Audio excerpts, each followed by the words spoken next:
Mga sikat nga suryanan sa Bohol nining init nga panahon. Atong suroyon sa report ni Mark Reggie Abella. Di kalimod nga dagsaon sa mga lokal ug langyang turista ang isla sa Bohol ilabi na ning panahon sa ting-init. Busa, arats na manglaag ta sa Jewel of the Philippines ang probinsya sa Bohol. Kung buot nimong mabati ang kinaiyahan ug mahilayo sa kasaba sa syudad, bisitaha ang Bohol Bee Farm. Dinhi, personal nimong makita ang raffia weaving, ang labing karaang Boholano craft. Gawas sa aesthetic ang dapit, imo usab personal nga mahinabi ang bantugang Boholano artist nga si Pedro Angco. Gidisplay niya dinhi ang pipila sa mga obra nga ginama sa igalabay nga mga tsinelas nga napunit sa kasapaan. Si Pedro Angco usab ang nailang subject sa painting sa Bolanong artist nga si Elvin Vitor nga gipasidunggan sa Leonardo da Vinci Award sa Italy.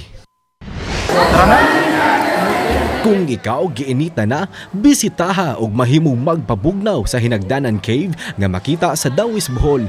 Sa entrance fee nga 50 pesos, imo nang masudong ang tago nga paraiso sud sa langob. Gawas sa crystal clear nga tubig, dugang atraksyon usab ang mga stalagmites ug stalactites. Medyo lawom ang tubig, maong di mabalaka kay adunay life jacket nga mamahimong gamiton. Di makumpleto ang Bohol trip kung dili malakip sa imong bucket list ang Chocolate Hills.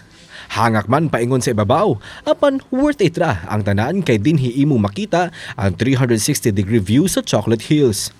Human sa kakapoy nga day tour trip, magpahuway og mag-sunset watching sa Alona Panglao Beach.